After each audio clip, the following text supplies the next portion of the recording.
Méditons avec la communauté des disciples du Christ vivant en ce mercredi 4 septembre 2024, 22e semaine du temps ordinaire, année liturgique B.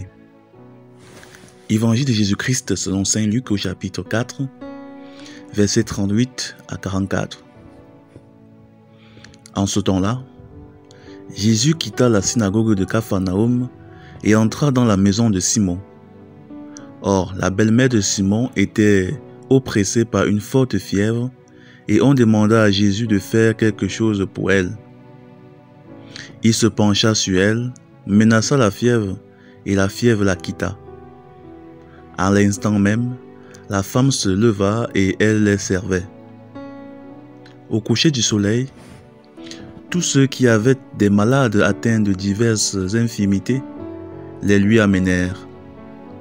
Et Jésus, imposant les mains à chacun d'eux, les guérissait. Et même des démons sortaient de beaucoup d'entre eux en criant : « C'est toi le Fils de Dieu !»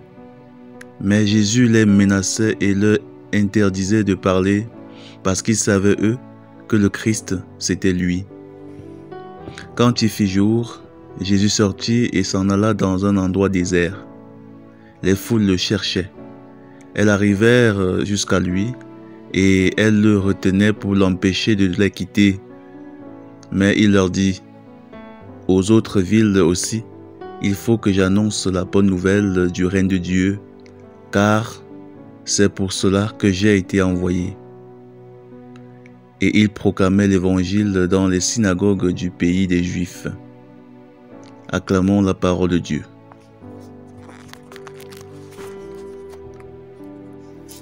Méditation. Frères et sœurs dans le Seigneur Jésus-Christ, rendons grâce à Dieu pour ce don d'un nouveau jour. Dans cet extrait de l'Évangile selon saint Luc, nous pouvons contempler le Christ à l'œuvre pendant une journée. De l'enseignement aux guérisons et à la prière, il ne s'arrête pas. La raison de son dur labeur est donnée par saint Paul dans la première lecture tirée de sa lettre aux Corinthiens. Nous sommes un champ que Dieu cultive, une maison que Dieu construit. Que ce soit par son Fils, ses apôtres ou par son Esprit Saint, Dieu a été à l'œuvre et continue de l'être. Il a pour objectif de faire de nous des champs qui donnent de multiples bons fruits, des maisons solides où il peut lui-même se reposer, et pour y parvenir, il travaille sans relâche autour de nous et en nous. Il veut faire de nous des collaborateurs comme il l'a fait avec les apôtres, mais pour cela, il faudrait d'abord que son œuvre s'achève en nous. Nous ne sommes pas des hasards ou des erreurs de la nature. Comme le Christ notre Maître, chacun de nous est venu de Dieu et né pour une mission particulière. Le Christ savait exactement pourquoi il était venu dans le monde et l'a accompli sans relâche jusqu'à la fin. Il a passé sa vie à enseigner, guérir et prier pour nous sauver et nous donner l'exemple. Après avoir accueilli son action dans notre vie, nous devons à notre tour être des médiateurs de ses bienfaits dans notre entourage. C'est cela notre mission, et saint Paul écrit que chacun recevra son propre salaire selon la peine qu'il se sera donnée. Il s'agit donc pour nous dans un premier temps de nous laisser transformer par l'œuvre de Dieu et être disponibles et disposés à lui servir. Ensuite, d'accepter de nous donner de la peine dans le travail que nous faisons pour l'avancement de son règne.